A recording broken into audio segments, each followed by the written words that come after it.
It's my pleasure to introduce to you Victor Davis Hanson, the Martin and Annalise Anderson Fellow at the Hoover Institute at Stanford University.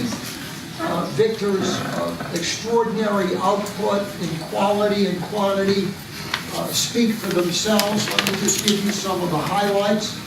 Victor is the author or editor of 23 books, including, among others, his splendid history of the Second World War that he's going to talk about tonight, Save Your Generals, Carnage and Culture, among others. Victor has written hundreds of articles, has won awards for his commentary, has won awards nationally, the Bradley Award in 2008, and he is a syndicated columnist for the National Review and newspapers across the country. I'm going to speak briefly about this book on World War II, which is extraordinary even by Victor's high standards. There are a lot of excellent books on World War II. Whit Murray and Alan Millett wrote one, Gerhard Weinberg, Richard Overy. But this is extraordinary for a variety of reasons. One, it's comprehensive. Two, it is insightfully thematic. Three, Victor makes some points that have almost been buried under the historiography. One, and I really like this one, the United States was the primary reason we won the Second World War, not the Soviet Union. Two, Victor recovers, and it's often been lost, how extraordinary as a matter of proportionality Britain's effort was during the Second World War. So please welcome Victor Davis Hanson to talk about his book on the Second World War. It is extraordinary, and you're in for a treat.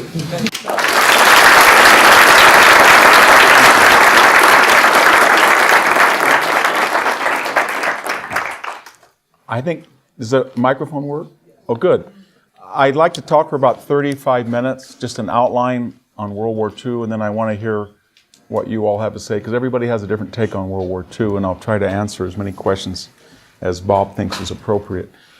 You know, if you look at conflict throughout 2,500 years of time and space, World War II stands out. It was the single largest death toll of any natural or man-made event, more than the 14th century Black Plague, more than the 20 million under the Great Famine and Terror of Stalin, maybe Mao's 60 million, but that took place over 30 years, more than the 17 million of World War I. So first thing we have to ask is, who got killed and why? And it was very rare for another reason. It was long, it was a 6-year war, but it was one of the only wars in history where more people out of uniform and civilians and non-combatants got killed than combatants. World War I, 65% of all the people died as soldiers in uniform. In World War II, 20% did. Second thing that was very strange about the war was it was one of the only wars in history where the defeated, the losers, Japan, Italy, and Germany, killed far more than the winners. Of the 60 to 65 million people who died, about 80% died on the Allied side. Think of that. Whatever we say about the losers, they were one thing, they were savage killers. And if we wanted to reduce the war down to just a sentence, if somebody asked you what was World War II about, you might say it was about German and Japanese soldiers killing Chinese and Russian civilians. So of the 60 million dead, about almost 40 million or maybe 45 million were Russians and Chinese. We forget that. And they were killed at astounding ratios. We in America are obsessed with Hiroshima or Dresden, but the German army killed about 7 times more people than it lost, and the Japanese was about 8 times more. So one of the themes of the book is I have very little pity for Japanese and German revisionism, because they started the war and then they waged it with a ferocity that it had never seen before, and it was waged entirely almost against civilians. Final thing to think about when we talk about war, why was it so lethal? And unfortunately, there was about six factors that collided in an unfortunate series of events. One, it was 6 years long, 6 years in a day, longer than World War I, longer than the Civil War, not as long, obviously, as the 30 Years' War and the 7 Years' War, but it was a long war. Second, it came at the culmination of Western technology. There had been on the design boards things like successful 30-ton aircraft carriers or assault weapons. That is, guns the individual soldier could carry, like the German GS-42, that could fire at about 600 rounds a minute. It was somewhat like an AK-47, but they hadn't produced them yet. There was a theory of incendiaries, but they were mostly aluminum and magnesium in the fruit, not jellied gasoline as the Dow chemical company thought they could do, and which turned out to be napalm. There were experiments with heavy water, but no indication they could build a practical bomb, no indication they could build a jet fighter. There was not an easy way of making a claymore mine. All of these developments sort of collided at once, so the war saw the replacement or the displacement of traditional bolt-action rifles, of traditional battleships. Battleship could destroy another ship at 27 miles. An aircraft carrier could bring about 10 times that amount of munitions at a range of 250 miles radius. So you can see that exponentially the killing factors are going to be increased. When the war started in World War I, about 20% of soldiers had been mechanized. By the end of the war, about 65% were mechanized. So a World War I soldier could advance at about 25 miles at most a day. A World War II soldier, in theory, could go 55, 60, 70 miles. Gasoline was the fuel that ran World War II. And just as a precursor, I'm going to say, of all aviation gas produced in World War II, the United States produced 90% of it. And of all the oil available in the world, the three allies, the Soviet Union, the United States, and Great Britain, had access to 90% of the world's petroleum. So you're going to sort of interrupt and say, well, why the hell did the Axis go to war? So that's what we want to ask. Why would they do such a stupid thing? And war, the thing to remember about war is it's like a laboratory, a bitter, cruel laboratory. In other words, there is a reality, a platonic reality, that before a war starts, we know who's strong and who's weak. We know that if we got in a war with North Korea, we would demolish it. But what happens if that reality is not made known by the process of deterrence? Powers delude themselves into thinking that they have power that they otherwise don't. Deterrence is lost, you have a war, and then when it's all over, 65 million people are dead, people shrug and say, you know what? The Soviet Union, the United States, and Great Britain really were a lot stronger than the three Axis powers. But it took a war because that reality had been obscured by events in the 1930s. The first, of course, was the Versailles Treaty. There's a lot of mythology about the Versailles Treaty, that it was unduly harsh or it was punitive. That's the standard orthodoxy you hear in university today. But harsh by what standard? By the standard that the Germans imposed in France in 1871? Not at all. They did not annex as much territory. By the standard of what Professor Reisling had said in 1914. Remember when the German army invaded France in 1914, before it was stopped at the Marne, they had a plan to unilaterally subject France to terms in which there would have been no Belgium at all, and the entire coast of northwest France would be annexed by the Germans along with the Alsace-Lorraine permanently, along with enormous reparations in perpetuity. If it was a comparison, the Versailles, to the Treaty of Brest-Litovsk, remember in that treaty, Germany annexed about a third of European Russia and 50 million people. So by any contemporary treaty, the Versailles Treaty was not unduly harsh. The problem with it was humiliating to the Germans because, as you read those 400 some elements of the treaty, it presupposed that Germany, the war guilt clause, was charged with causing the war and being responsible for the destruction and death. And yet there was no permanent occupation, there was no permanent trisection of Germany. In fact, Germany surrendered, as you know, in November of 1918, 70 miles inside France. So the German homeland was never touched. And if you weren't going to occupy it, as General Foch and General Pershing wanted to do, you could see what was the mythology was going to happen very quickly. We were stabbed in the back, we were on the offensive, and then communist riots and Jews and socialists made us lose.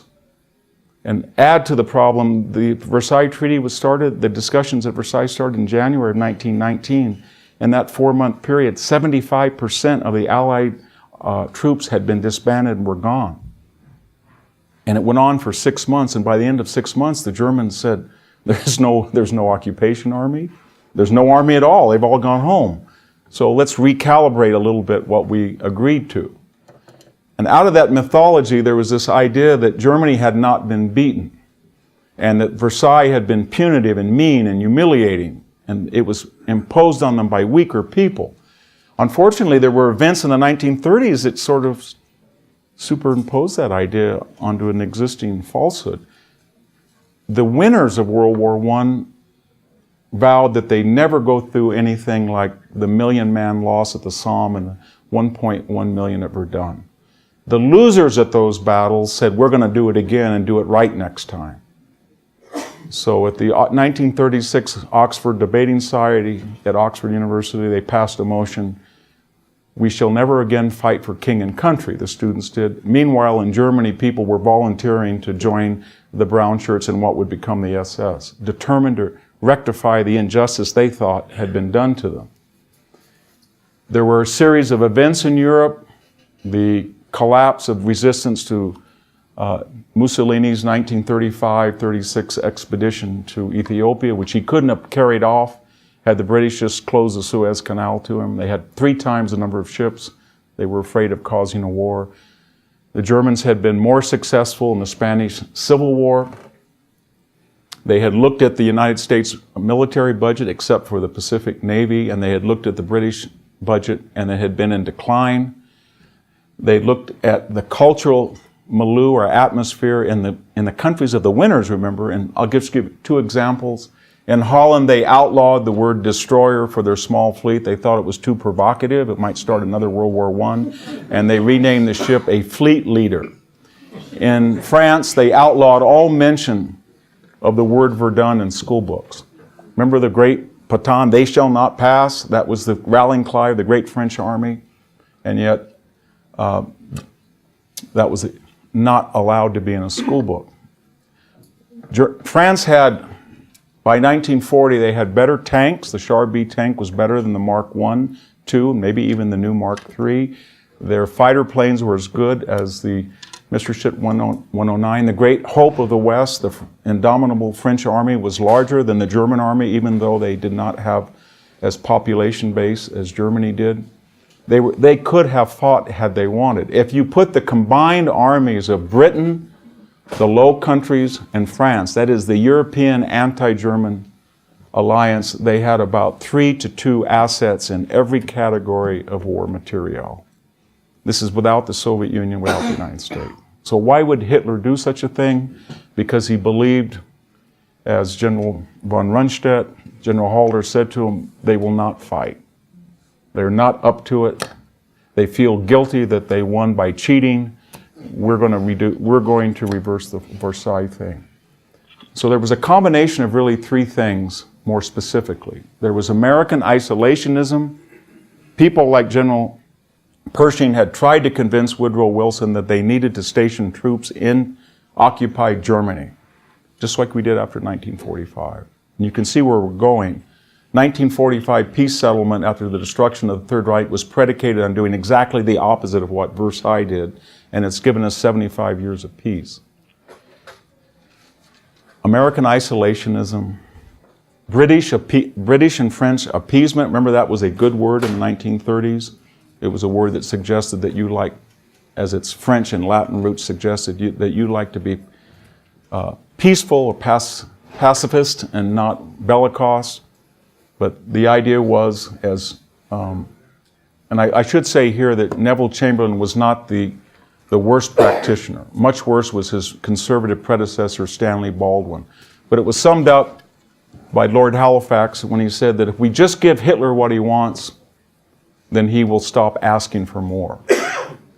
So you had created a situation, what I'm saying, in other words, that the weaker power, the formerly defeated power, believed that it could reverse the verdict of World War I and do so very easily because the victors did not want to fight. And one other final ingredient in this fatal triad: American isolationism, British appeasement, Russian collaboration. Hitler said, "I will never fight a two-front war like the idiots Hindenburg and Ludendorff did. I will only fight a..." This is kind of funny as in it that he did exactly that. But he didn't think he was going to do it at the time. And so he signed on August 23rd of 1939 the Ribbentrop-Molotov Pact, in which the Soviet Union, we forget this about World War II, the Soviet Union provided 30% of the fuel, food, and strategic materials of the Third Reich while it was invading France and bombing Germany later. Forget that. Remember one else thing about the Soviet Union, lest we forget. The Soviet Union made a deal, peace deal or non-aggression pact, with every single major belligerent in World War II. It made a deal with the Germans. It made, by extension, with the Italians. It made a non-aggression pact with the Japanese. And of course, it made an alliance with Britain and the United States. The irony was it broke every single agreement with us and the British, and it kept every single one with the enemies of ours, the Axis and the Japanese. So much so, I'm on a tangent, but it gets me very angry. While Americans were dying in B-29s in Okinawa and Iwo Jima, they would see Liberty ships leaving Seattle and Portland with Russian goods on them sail right through Japanese-infested waters who were killing Americans, and the Japanese would not touch them because they had a non-aggression pact predicated on the idea that the Japanese had allowed them to concentrate all their troops on their western rather than their eastern front. It was a very Orwellian situation. I think it's really important to keep that in mind when we start to read sort of Soviet revisionism of World War II. But those three factors started the war. The war was very brief. I said Second World Wars because there was 11 of them. Between September 1st, 1939 and May 1941, if you think about it, Germany had a very standard practice. They went into Poland, they went into Denmark, they went into Norway, they went into Luxembourg, they went into Belgium, they went into the Netherlands, they went into France, they went into Yugoslavia, they attacked Britain, and they went into Greece. In every single case, with the exception of Britain, and that's important, because the exception always proves the rule, they were very proximate to German centers of logistical support, of their factories, of their fuel plants. They attacked every one of those countries through surprise attack without a declaration of war. And they almost created a mythology of the unbeatable nature of what they called blitzkrieg. But you actually looked at blitzkrieg analytically and without emotion, you would say that blitzkrieg was only work with its neighbors and only work on European roads and only work within a 200-mile proximity of Germany because they did not have sophisticated tankers, they did not have adequate air support, they did not have good tanks, and yet they had conquered because of the prior ill preparation and appeasement and isolationism and Soviet collaboration. They had conquered what is now the European Union. So we fast forward to 1941 in May, and every major capital is either pro-Nazi, pro-Axis, whatever term we use, or neutral. Lisbon, Madrid, occupied Athens, fascist Rome, Rotterdam, Amsterdam, Paris, Oslo, and places like Stockholm are not only volunteering to supply, and these are my Swedish ancestors, supply iron ore to the Third Reich, but offering to pay the transportation cost, and as are the Portuguese with things like tungsten. So the war is over and Germany won. Remember, we're not in it. And then in the fatal year 1941, what were regional Second World Wars, and remember the word Second World War had not really appeared. If we were to look at a newspaper in 1940 to 41, we would still refer or see World War I referred to as the Great War. And these would be referred to the Polish War, the Blitz, the Battle of Britain, the Norwegian War, the Danish War. But three events in 1941 recalibrated what had been the end of this war with the victory of Germany and its ally Italy. And the first, of course, is the invasion of the Soviet Union on June 22nd, 1941, the Japanese attack on Pearl Harbor on December 7th, 1941, 6 months later, and most mysteriously, the declaration of war on the United States by Italy and Germany on December 11th, 1941. Those three events, and we'll look at them very briefly, explain why these world wars became one world war. I should say these regional wars became Second World War, and by the invasion of Russia, people were using the word Second World War. And the expansion of the theater now went from the Arctic Circle all the way to the Sahara Desert, and from the Chinese mainland, or even deep in the Chinese mainland, all the way to the east coast of the United States. Why did they invade the Soviet Union? They had an ally that was supplying them 30% of their strategic goods. They had won. They had some notion that the T-34 tank, and they had created 2,000 of them. Germany had about 15,000 tanks that were deployable. The Soviet Union had about 30, but 2,000 of them in every category of armament, ballistics, speed, reliability were superior to German tanks. German artillery production was about 1/4 of the Soviet Union. This is before Lend-Lease or American aid. So what was in their mind? Why would they think that? 3 or 4 reasons. Remember, what we as historians have to do, we can't, with the benefit of hindsight, go back and condemn a prior generation for their ignorance when we have all the answers, because we have history with us. So what was Hitler thinking at the time? He was thinking a lot of things. The first was that he had all of Europe and he could integrate the economy, just like the EU today. So he had the French arms works, he had the Czechs, he had natural resources, iron ore from Sweden, he had hydroelectric power in Norway, he could make aluminum, he could get tungsten, as I said, he had fuel, 10% of the world's oil from Romania. So he felt that it was no longer just Germany, but a Third Reich of 80 million people and another 200 million people. The problem was the Nazi ideology was not the European Union. And very quickly after he invaded the Soviet Union, he learned that Dutch, French, Greek food, every category of food production, manufacturing, industrial output went down. And the Germans could not do by coercion what these countries had did on their freedom of will. That was a terrible misunderstanding of the economic nature, and that you could not integrate these economies under the German model. The German model was to exploit them, kill populations, and then extract that wealth back into Germany, and often manpower as well.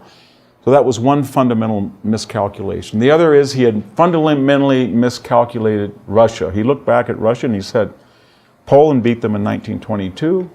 We divided Poland up in 1939. We made our demarcation points in 3 weeks. We took Poland. Soviet Union couldn't even do it. They almost didn't get the eastern half of Poland. And then in 1939, oops, it's always bad form. In 1939,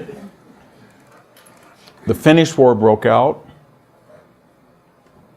The Third Reich said, this is sort of an ally. The United States was actually allied with Finland, Finland had a population of about 2 million. The Soviet Union had 240 million. It took them 6 months, and they lost 250,000 soldiers. And the Finnish army outfought them man for 6 months. When Hitler looked at this, he said, kick in the door of the Soviet Union and it will collapse.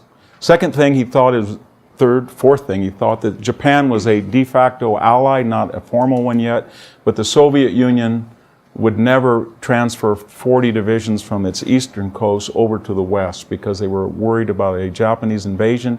And indeed, Marshal Zhukov, of all people, had fought the Japanese in 1939 and had killed 40,000 and lost 20,000. There had been a major battle there. And so Hitler was thinking, they're going to have a two-front war.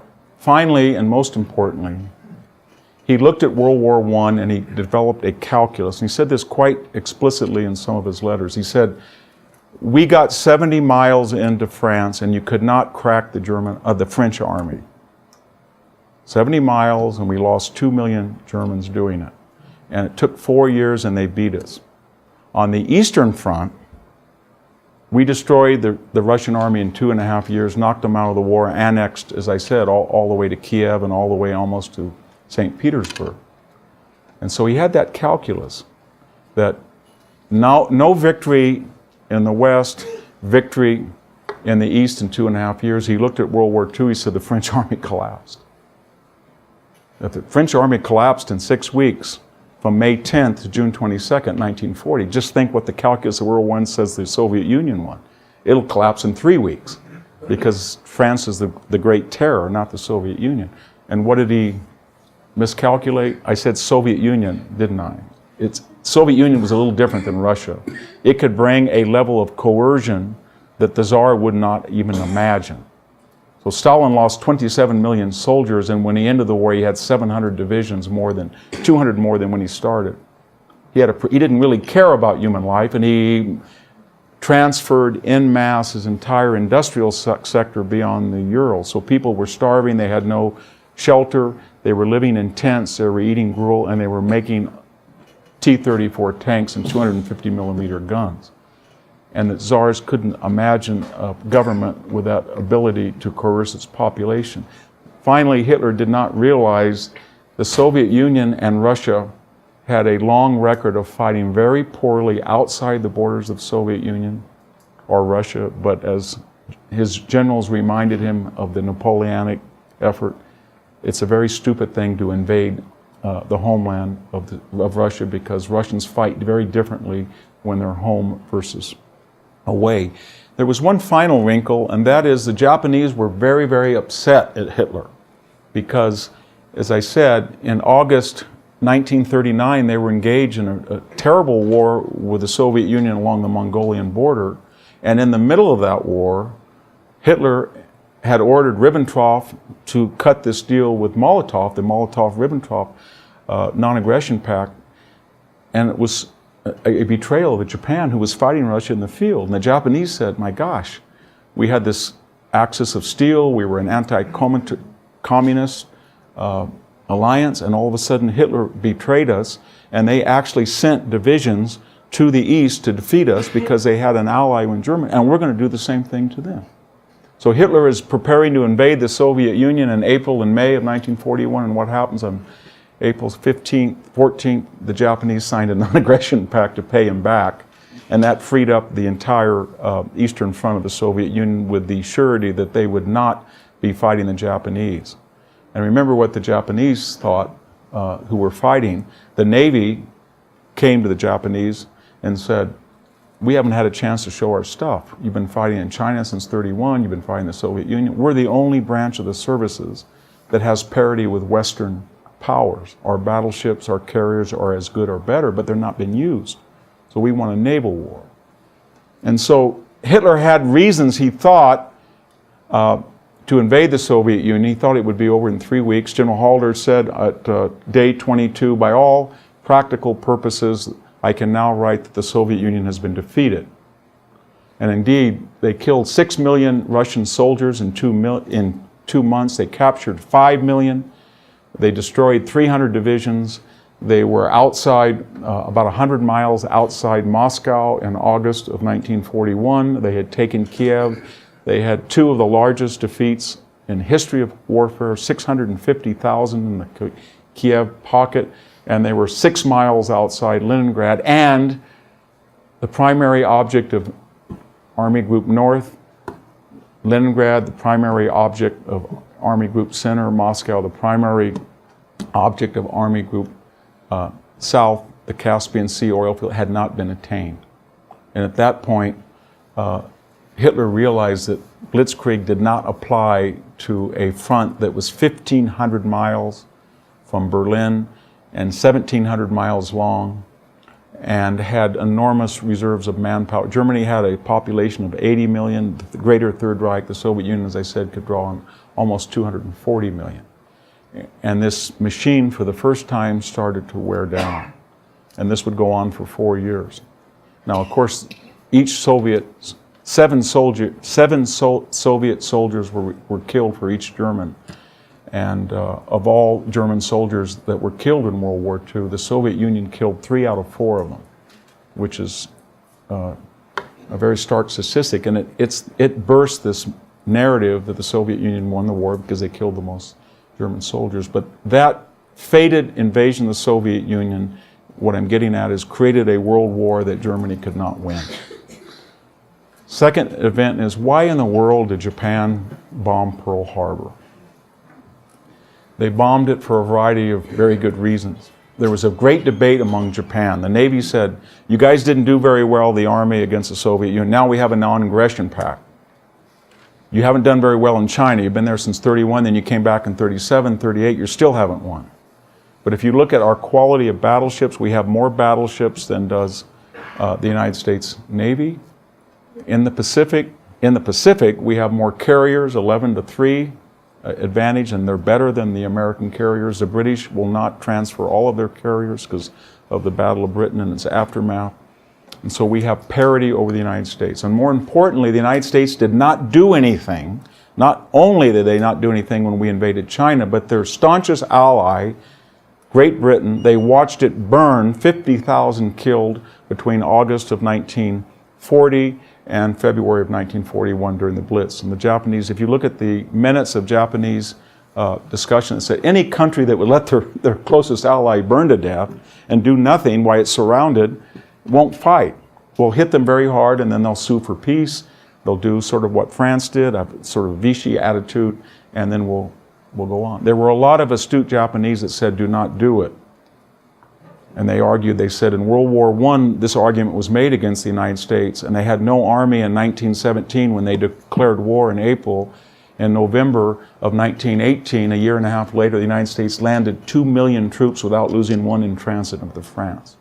And by 1918, an American industry that was 50th in the world in artillery production was producing more artillery shells than France, Britain, and Germany combined. And people had warned the Navy. Remember, we all love Admiral Yamamoto. You know, I can give him hell for 6 months and I can't get... Admiral Yamamoto was the architect of this disaster. He was the one who insisted on Pearl Harbor. The Army, of all people, Tojo of all people, were sober and judicious. And they made a very compelling argument. They said, look at the Pacific. Our co-prosperity sphere goes all the way up to India, all the way up to, the Aleutians, down to India, to China, all the way off the shores of Wake Island. And all we have to do is tiptoe over 2 or 3 places. Do not touch the Philippines and do not touch Pearl Harbor. But there is no more Netherlands. They disappeared with the German invasion of 1940, and they had the Dutch East Indies. We can supply all our oil from Indonesia, what we call Indonesia today. And the Americans won't do a thing, and we wouldn't have. And they said, we can find all of our, if you want to attack somebody, attack the British in Singapore and get the rubber of Malaya. And there is no more France. Vichy France is a paper tiger. We'll just take all of Southeast Asia and the rice basket of the East. Brilliant strategy. They did take Southeast Asia. They did take Singapore, but they made a terrible mistake in attacking the Philippines and Pearl Harbor because they brought into a war a country that in 3 years had a gross domestic product that was larger than Great Britain, the Soviet Union, Italy, Japan, and Germany combined. We only had a population of about 150 million people. We fielded a military of 12.2 million people. Soviet Union was just slightly bigger, but it had almost a third larger population. There had never been a mobilization like that in the history or ever before or ever since. And yet there were people in the Japanese army that did not want to do that. But that second event of 1941 cemented that this would be an idea of a world war, a global war, that the Axis now had been very successful, could not win. And finally, Hitler and Mussolini declared war in the United States. Why did they do such a stupid thing?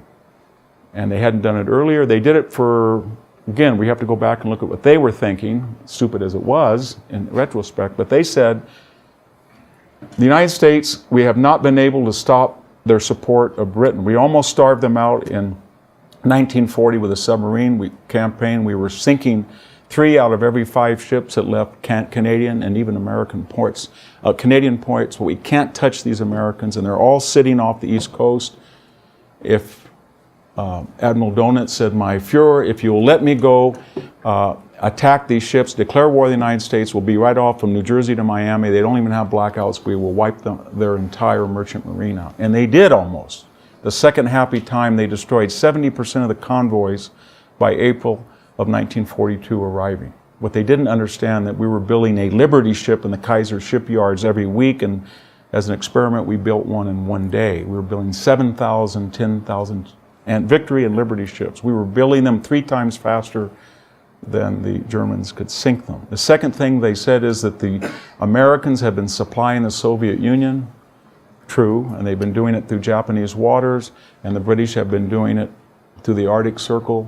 We might as well go to war with them anyway because they are at war with us. And third, in a very typical Axis way of thinking, what has the United States done in the 30s? Their army is smaller than Portugal's, and they have not mobilized, and they have 3,000 miles to get over here. So those 3 decisions really wrecked the Axis alliance and turned a heretofore victory into a sure defeat. A couple of things, and I'll open up for questions. One thing you do when you get yourself into a global existential war, you have to ask your question of yourselves, do I have the power to destroy the enemy's ability to make war? If we get in a war today with North Korea, we can destroy North Korea's ability to make war. They cannot destroy our ability. So they would not do it if they knew that we would reply in toto. So when this global war broke out, there were very brilliant people in the German army. And they're very stupid people, but there were some very brilliant people. And people like Guderian, and then at the field command, field marshal level, Rommel, von Rechstedt, they asked OKW with the German General Staff, how do you plan on knocking out Detroit? How do you plan on knocking out the Kaiser shipyards? How do you plan on knocking out the B-29 plants in the Middle East? How do you plan on knocking out U.S. Steel? How about Standard Oil? And Hitler said, what do you mean? He said, already we haven't even been at war. They have 6,000 4-engine bombers. They have this new B-17 they've had for 5 years. Our intelligence say they're making a B-24. The British have 4,000 Halifax and Handley Pages. And we hear they're making a new Lancaster. We have not one 4-engine bomber. Germany never made one 4-engine deployable bomber, either did Japan. The Navy came to Hitler and said, well, it's very nice about submarine warfare, but there's only 10 submarines off the East Coast, and you went to war with 50 submarines. They'd finally lose over 1,000. They would produce 2,000, but they were not able to produce submarines in great number. But most importantly, Admiral Raeder, who was a battleship commander, said, I think I've miscalculated. We have not built one aircraft carrier, and Italy has not built one aircraft carrier. And before the war even started, the United States had 7, and Britain had 7, but we've been reading about the Carl Vinson Naval Act, and in 1942, they're going to have 27 of them, each one bigger than any aircraft carrier in the world. And how are we going to get to the shores? And the discussion is very fascinating when you read these discussions. And how is Japan going to get to the shores of the United States with a carrier fleet like that and a bomber fleet? So the Axis went to war on the theory that they were morally superior, their soldiers were better trained, they'd been fighting longer, they were more professional than these cowboys in America. And Guderian said to Hitler, give me one SS division and I will wipe out all the cowboys who try to land in Normandy. Some cowboys. And the same with the Soviet Union. They're a motley group of people, they're different races, they're ready to revolt as if National Socialism had anything to offer. So when this war broke out, then the final one in December 1941, it was a race, wasn't it? Would the experienced Japanese and German and Italian soldiers didn't fight all that badly, and they had some very good munitions factories, but would this alliance of less than 200 million people, would they be able to win the war before the United States could gear up and before the Soviet Union could produce military goods across the Urals, and would Britain still survive isolated as it was? And look I'd say that the key period was September, October 1942. They almost pulled it off. If we were to look at the map of the world in 1942, from northern Norway to the sub-Sahara Desert, and as I said, from deep into China all the way to the East Coast, everything was Axis controlled. And then something happened. The Americans landed in November 1942, and 2 months earlier, Bernard Montgomery and the 8th Army stopped Rommel 65 miles from Cairo at the Battle of El Alamein. Almost at the same time, the Japanese had landed in Guadalcanal. They had cut, they thought, all routes of supply to Australia, and they did not realize the United States 6 weeks later would land. The Army Group South ran out of steam, as I said, 60 miles from the Caspian Sea, right in, almost within, they could bomb Grozny, the site of most of Russian oil production. And then on the Volga River, they got trapped in the streets of Stalingrad and would lose 1 million wounded and lost before surrendering what was left of the 6th Army. Everything turned at the limits of Axis manpower industrial capability. A couple of other observations before we ask questions. So why did the Allies win? They had greater manpower, they had greater industrial output, they had greater economic clout. But there was another reason too. They worked together.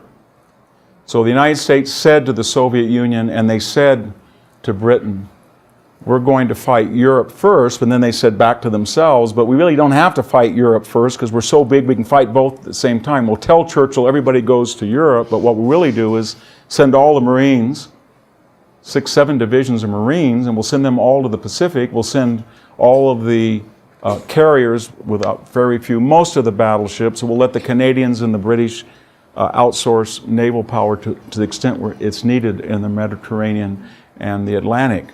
And Army divisions and B-17 strategic bombers will go to Europe.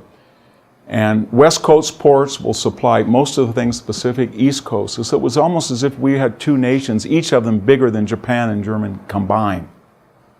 And we supplied the Soviet Union. We said to the Soviet Union, what do you need?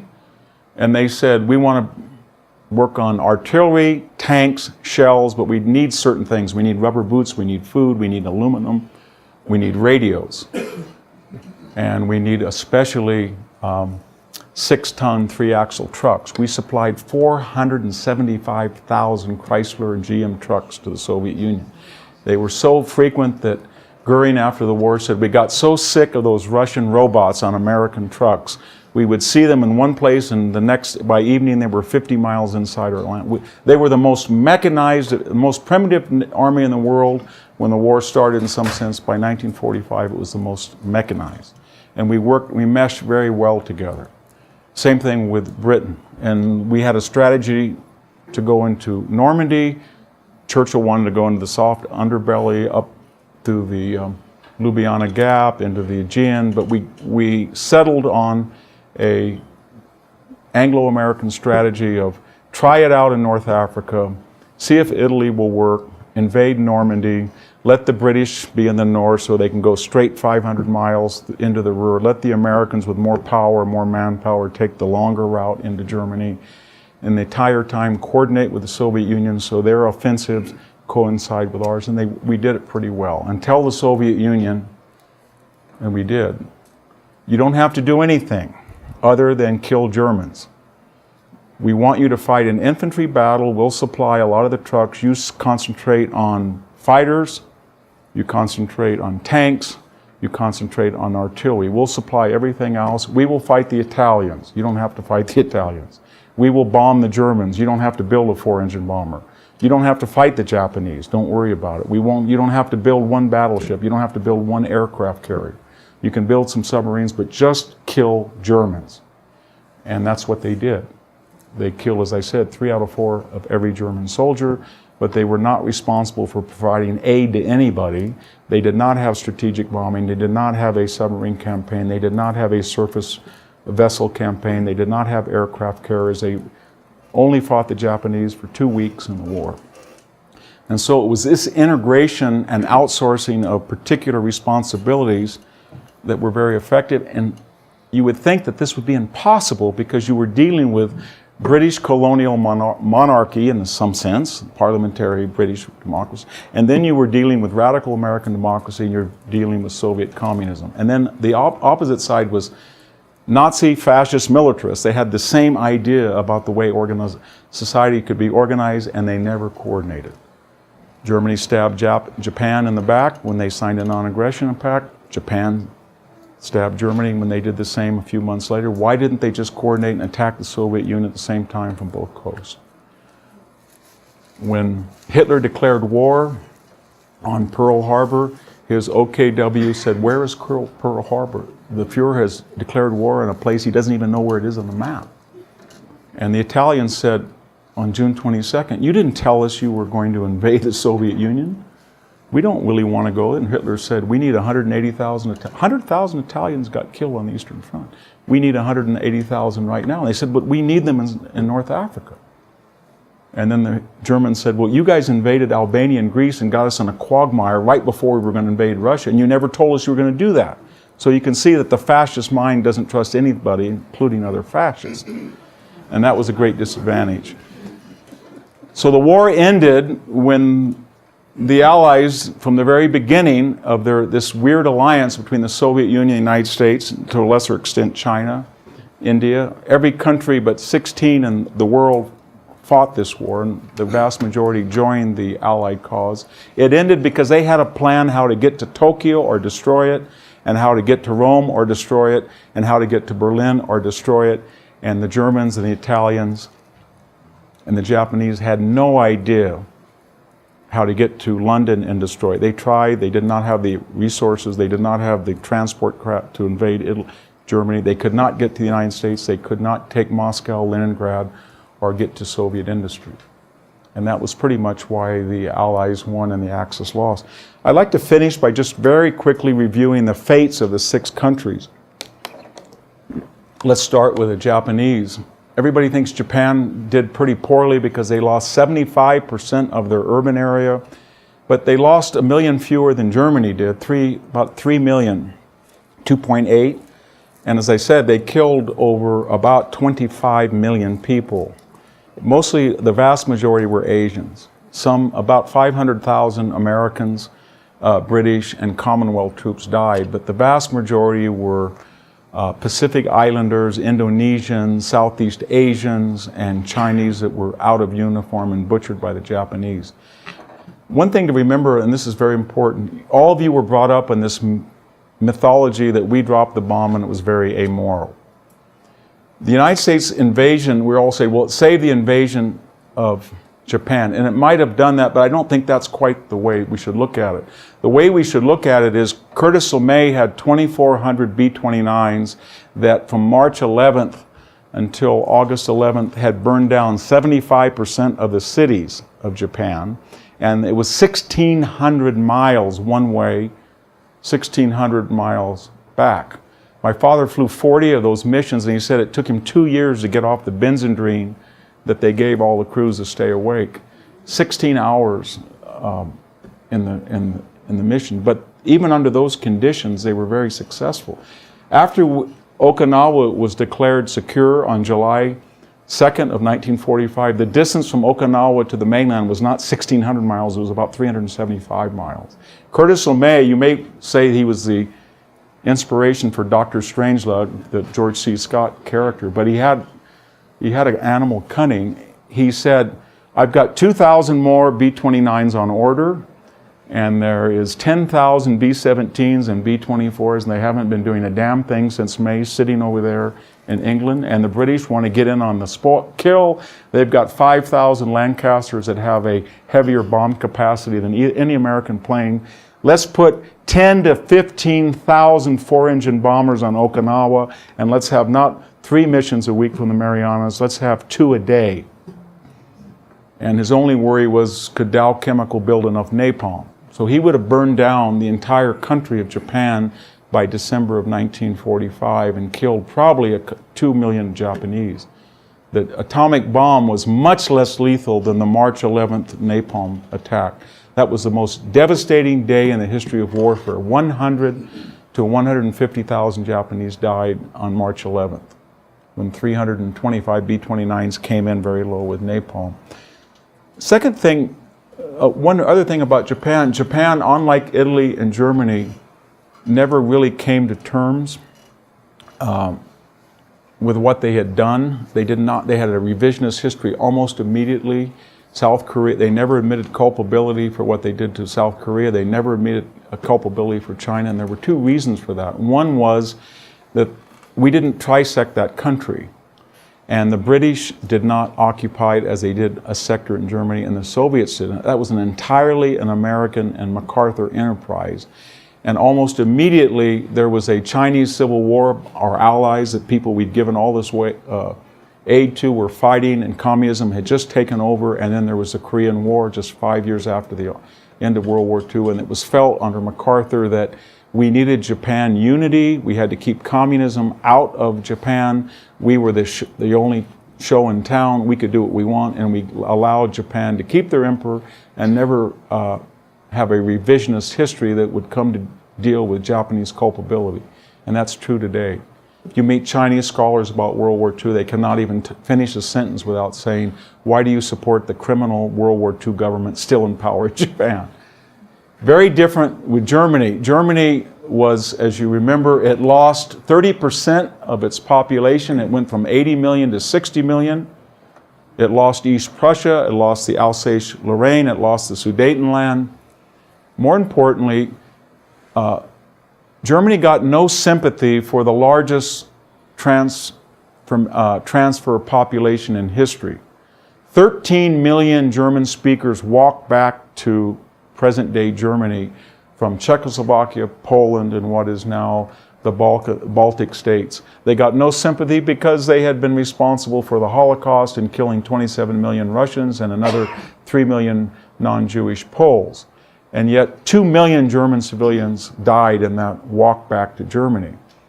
Germany then was divided into 4 sectors. 3 of them would be united on what we call West Germany, and automatically became the tripwire when the Soviet Union thought that, given their superiority in armor and manpower, they could take over all of Western Europe. So almost immediately we had to arm the Germans and integrate them within 5 years into NATO.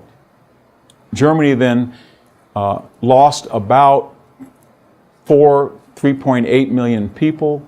About 1 million of them were civilians that died through firebombing, mostly of places like Cologne or Hamburg or Dresden, or starved to death, or were killed in the transfers back. Italy got off the easiest. Well, I shouldn't say easiest. They lost 500,000 soldiers, but they were out of the war by 1943 because they came up with a slick trick that if you were an Axis power and you were going to lose, and you flip sides and say that you never voted for Mussolini and you got rid of him, which they did in July of 1943 with this puppet government, then we felt, well, who were we fighting when we got into Italy? We were fighting Germans, but Germans were fighting Italians, and Italians were fighting us, but Italians were helping us.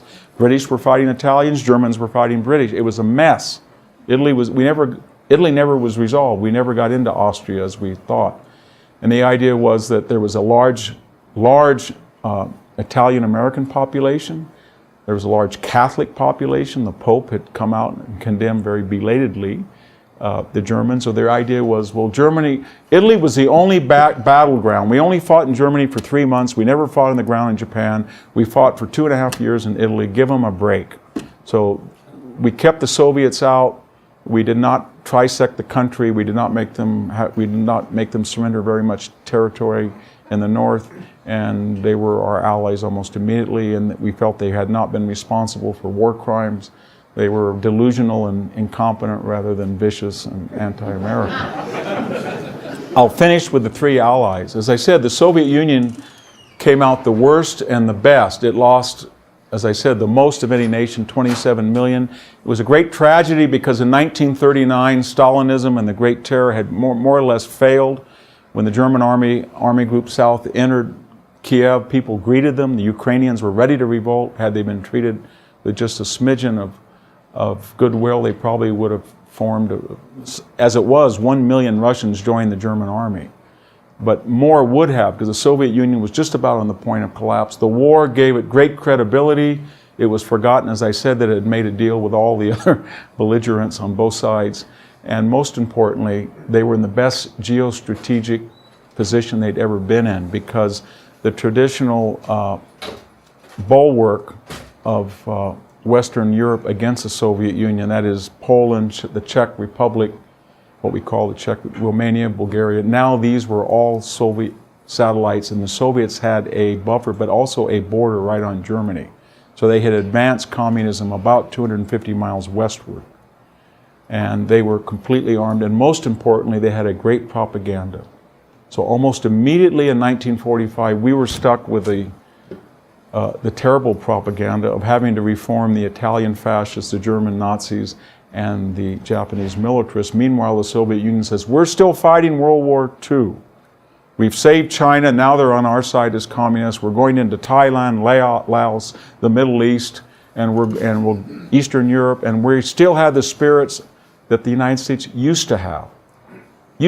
But now they've joined the fascists, and they're part of the German, Italian, Japanese war machine. And for people who were peasants in Asia, that sounded pretty persuasive. Koreans, Vietnamese, and we were burdened with that propaganda for the next 30 years. So the United States, in some ways, I think even though we came in late, we were the last of the major powers to get in. We did not help the Soviet Union when it was attacked militarily. We did not help Britain when it was attacked militarily. We only went in when we were attacked, and yet we were the only country to fight a two-front war in every theater. And when we left the war, we suffered the fewest casualties per capita of any country in the war. About 425, as I said, out of 155, 160 million, 140 if you count if you count the army itself, 12 million. So we were the most economical in manpower, and that was largely because we had invested 40% of our military budget in naval and air power. Most countries had invested about 70% in the army. We were very careful not to turn the American army loose against the Wehrmacht. And when we did in Italy and we did in France, we paid a terrible price. Even as Germany was falling apart, even when Germany was being bombed 24/7, the German army killed in Europe between June of 1944 and May of 1945 1.7 American soldiers for every German that was killed, including German soldiers that were bombed. So you can imagine what we were up against. It was the greatest army that was ever produced in terms of fighting power, not logistics or support. Finally, I want to finish with a kind of an iconoclastic that Bob mentioned about Britain. We have this view that Britain was weak, but Britain's army and navy and Royal Air Force and its empire played, in some ways, the most inspirational and pivotal war of the war. Britain was the only country of everybody in World War II that went to war on the principle of saving another country, Poland. We went to war when we were attacked. Germany attacked. Italy attacked. Japan attacked. Soviet Union only went to war when it was attacked. Britain went to war to save Poland. Britain was the only country that fought on the first day of the war, September 1st, 1939, and the last day of the war, September 2nd, 1945. Only country that did that. Britain was the only of the Allied powers that fought the Soviet Union by itself. From the fall of France in June 23rd of 1940 to the invasion of the Soviet Union in June 22nd. A whole year there was only Britain. And Britain, and I'll leave you with this statistic. We think of German manpower today and German industrial might. The British and their empire outproduced the Soviet Union in every category by itself of war material except tanks, and they got very close in tanks. They created more machine guns, more airframes, more small arms fire, more trucks, more fighter planes than did Germany. And as you know, British technology, we sort of make fun of Jaguars and Minis, but very early in the war, the Supermarine Spitfire was either equal or superior to the ME-109. The Germans never produced a bomber like the Lancaster bomber. and they never produced radar sets or sonar. Most of the sophisticated technology that won the naval war, sonar and radar, came from the British, and most of the cryptology and the intelligence breakthrough came from Britain. In some ways, we would not have won the war the way we did without the British and their empire. And with that, I'll open it up. Thank you very much.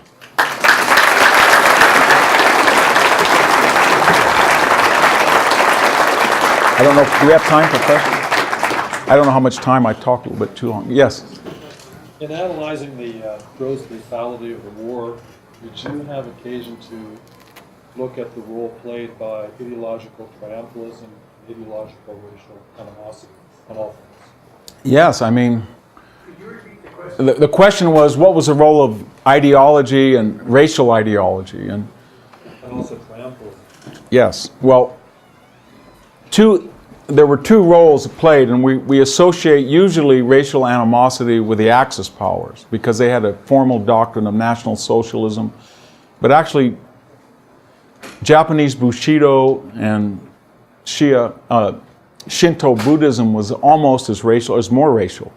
But in the negative sense, that diluted them to the role of economics and GDP and total manpower. They felt that the Japanese soldier was such and the German soldier was such that they could defeat enemies that relied on air power or relied on transportation but did not have the guts to mix it up. They were quickly disposed of that idiocy when they met the 1st Marine Division in Guadalcanal. All you have to read is William W.B. Sledges with the Old Breed, and you can see the Americans' 1st Marine Division fought hand-to-hand better than the Japanese, who had been fighting for 10 years in China. The second thing about their racial triumphalism is that they lost enormous opportunities in enlisting sympathetic population. So there was a revolt against socialism in Europe. When the German army went into France or Belgium, there were appeasers and there were collaborators, but there were a lot of people who were more afraid of the Soviet Union, given its behavior in the Great Terror, than they were of Germany.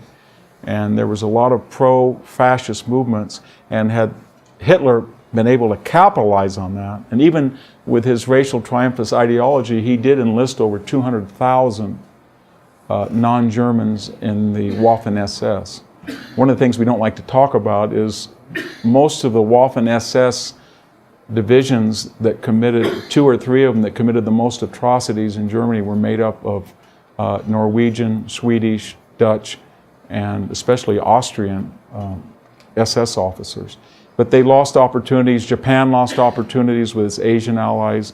It was very strange that for most of the 1920s and 30s, people in Indonesia and the Philippines and Southeast Asia had been told that so-called white Anglo-Saxons, i.e. the British, were the real imperialists, and it only took the Japanese 2 years to make the white Anglo-Saxon imperialists more sympathetic characters to them than fellow Asians. And almost in every case, with minor exceptions in India, Asian populations preferred to be liberated by Americans and British than to cooperate with the Japanese. Yes? Can you expand a little further on the parallels you drew to pre-World War I, pre-World War II kind of mentality in the United States versus where we've been the last, say, 20, 25 years here?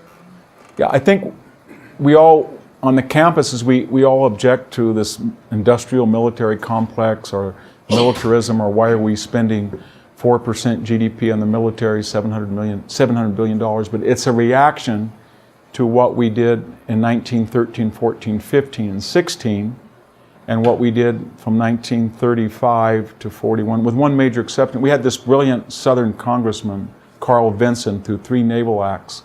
If it wasn't for him, the fleet that defeated Japan in 1945 was already being built in 1941. The Essex carrier and the Iowa and the Missouri-class battleships, the future Montana class that was envisioned, B-29, the ideas for the B-29. So all of those military drawings, we were starting to gear up in 41. But as a reaction to that, we said, we're never going to get in that situation again. And that broke down very elementally. So when the Sherman tank, which was a good tank, but it was 30 tons, it had 3.5 inches of armor, it had a short barrel, 75 millimeter cannon, it went up against a Panther and Tiger and it was blown apart. 88 millimeter or long barrel, 78 millimeter, 5 inches of sloped armor in the case of the Panther. So the Americans said, even though it took 10 hours of maintenance to make a German run 1 hour, and it took 1 hour maintenance to make a Sherman run 10 hours. So we never saw Tigers and Panthers because there was only 2,000 of them, and we had 50,000 Shermans. But when you did see them, it frightens people for the rest of their life. And the Abrams tank project, it took us almost 40 years, but we said we'll never get in a situation where we're inferior as we were in Korea with Russian tanks and World War II, and we're never going to have a fighter that is inferior to the Zero or inferior to the 109. All of ours were until we built the P-47, P-51, and the Corsair and Hellcat. So there was a reaction that we don't want to ever get in that situation again. And more importantly, we felt that Germany and Japan would not have been as bellicose had we been armed. They would have understood. It would have been a reminder how big the United States is and how capable we were. And I think we've been pretty successful with some clear misadventures along the way, but nevertheless, it's worked, yes. Could you give your comments on how the Depression at the time might have influenced the... Yeah, that's a very good question. The Depression really did influence the situation because, as you know, most depressions in American history had lasted about a year to 3 years. The Great Depression that started in 29 had a mini depression in 38 and 39. It went on for a decade. And I think economic historians will believe that a lot of the policies of the New Deal of expanding government, expanding regulations, expanding taxes were the wrong thing, that they suppressed business activity. But whatever your view of that is, Germany and Japan were felt to have gone through depression much easier. And so was Britain. So there was a sense that in the United States, especially with Charles Lindbergh, to take one example, he went over and looked with Goering at the German. He said, this is the middle of the Depression, and they have this Stuka dive bomb, and we have nothing like it.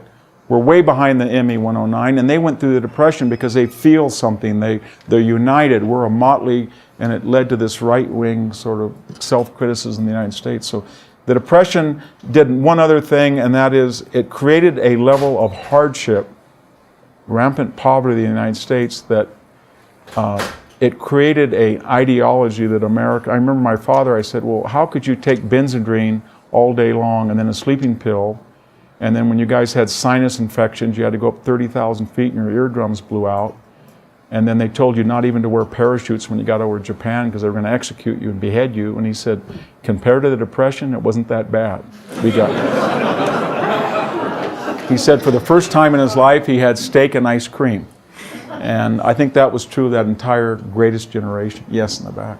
Why did Britain and France declare war on Germany but not the Soviet Union when both of them invaded Poland? Well, first, the question was, why did Britain and France in 1939 declare war on Germany, but not the Soviet Union? Well, ostensibly, they had no way of getting to the Soviet Union because it was on the other side of Germany, and that was the real reason. But they needed an excuse, and the excuse was that when they went to war in 1939 on September 1st, the Soviet Union did not invade Poland from the backside till 17 days later. And then they did this. Oh my gosh, the Soviet Union invaded. We had no idea they'd do that. But, you know, it's too late to declare war on them now because we're in extremis. But there was it had some effect. And most importantly, if you look at what the appeasing party had been saying, is that they didn't just appease because they were afraid of Germany. They felt that Germany was a check on the Soviet Union, and they used that. And even though they had a non-aggression pact, they thought, well, deep down inside, the Germans will eventually attack them. So why attack them with Germany? Just keep Germany out. And remember, when they declared war on Germany, did they do anything? No. They called it, remember, the phony war, or the Sitzkrieg. The first day of the war, what did Britain do? They put in 20,000 pamphlets, and they bombed Berlin with pamphlets at night saying, please don't go to war with us. And they didn't do anything. France went 8 miles into the Saarland, why the German army was in Poland, and the French general said, well, where's the German army? And the intelligence came back and said, there is no German army. They're all in Poland. You can go all the way to Berlin. And they said, no, we don't want to do it. We'll go back. And hope we don't provoke them. So they sent a letter through diplomatic circles and said, we went into your country, but we didn't mean to, and now we're back.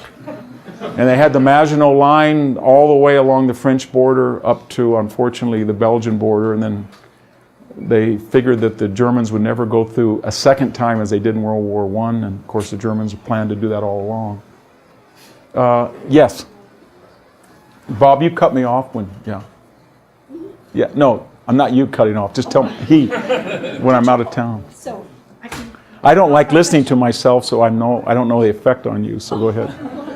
well, this is a bit off subject, but Yeah. could you please assess where we are militarily at present? Yeah, the question is, where are we militarily at present? And the good news is that we still spend, even with the armament of China, about 17 times more than all the budgets in the world today, military budgets. And if you look at our fleet, our Air Force, and the quality of our ground troops, I think we're still preeminent. And you look at our technology, we're preeminent. The problem we're having is that after saying that, no other country has so many strategic responsibilities. So we have guaranteed the integrity of Korea, and they're under our nuclear umbrella. I think we have winked and nodded and guaranteed the integrity, I hope, of Taiwan. We have of Japan. We have of all of Europe that can't even spend 2%. We've declared the integrity of Australia, New Zealand, and Israel.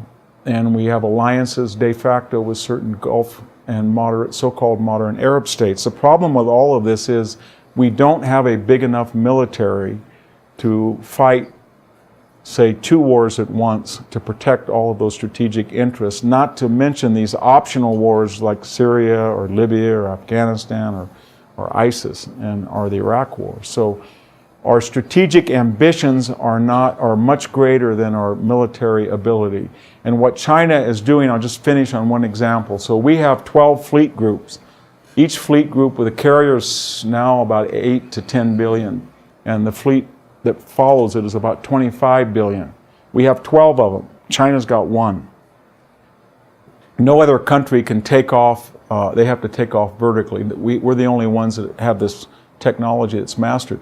That being said, there are areas now that we can't operate near the Spratly Islands or the Chinese water, the South China Sea, because they have defensive mechanisms. Same thing off Finland. I'll give you one example. The Chinese have developed technology to send maybe 6,000 to 7,000 missiles, about as long as my arm, about 6 to 8 inches off the water, and they can go about 60 miles.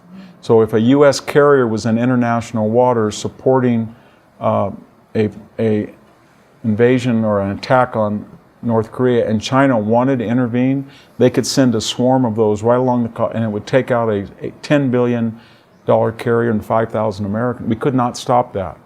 Could China do the same and put a carrier off our coast? No. So their attitude is, we're going to deny the United States the ability to move and be mobile in our sphere of interest. And that's new, but it's not a global threat yet. It will be. We still have a GDP that's twice Japan. I think by most assessments, almost twice China, even though we only have 1/3 the population. But we're getting there. It's not good on the horizon. 2 more questions right there. 2 quick ones. One quick one. Did anyone in the German High Command try to talk Hitler out of invading the Soviet Union?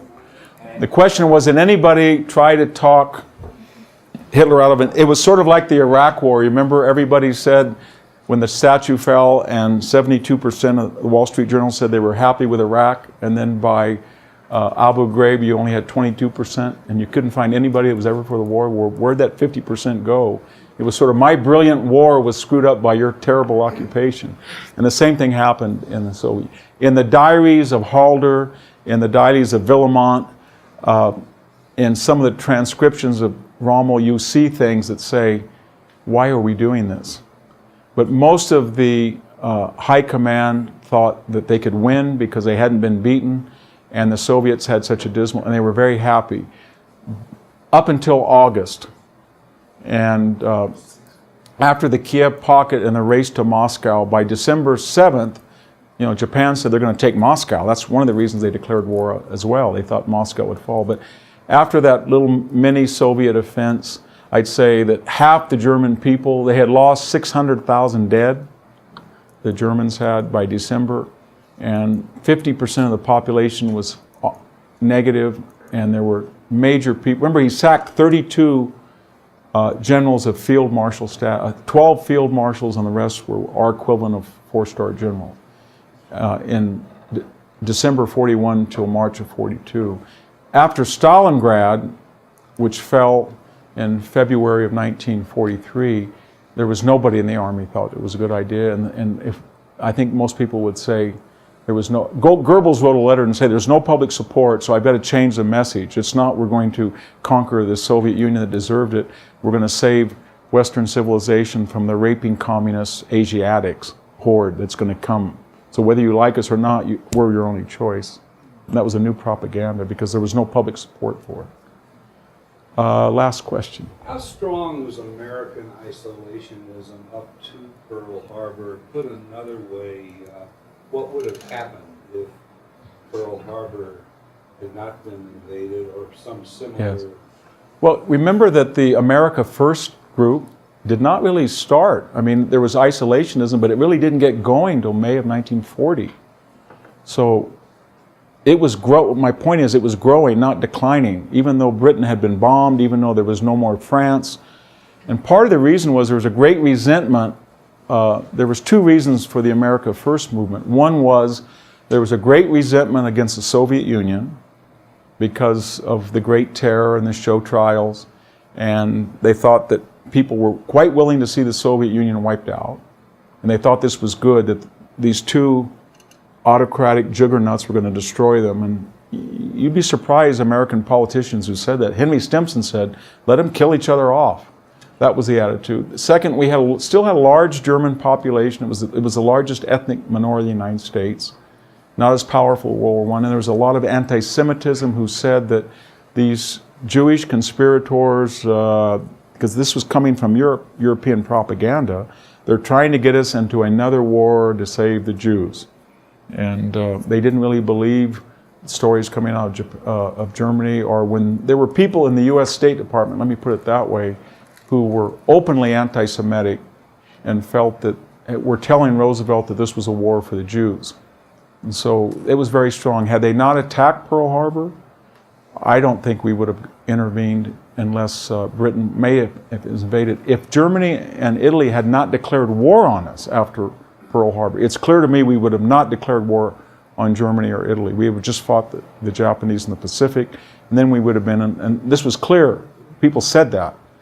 For 3 days, Roosevelt's advisor said, we're going to defeat the Japanese, then we're going to be in a very good position, and Britain will have to come to us, if it's still around, and beg us.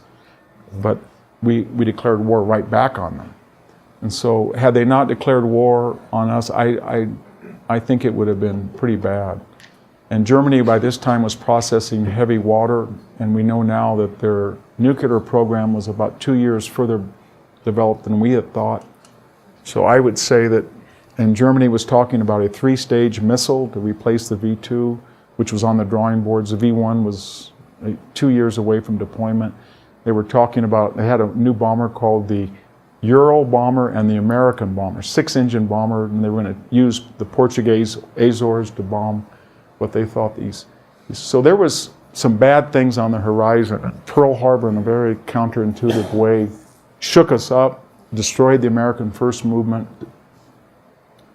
kind of discredited Charles Lindbergh, who actually fought quite bravely in the war but was forever discredited, and really saved Western civilization. With that, thank you very much. Could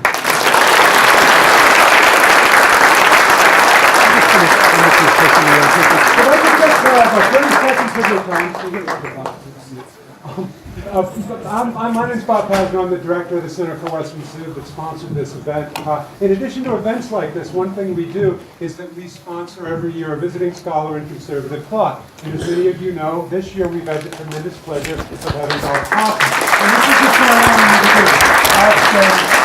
It's wonderful this year as a visiting scholar, a tremendous asset to our students and the broader community. So thank you for thanking him, and thank you, Bob.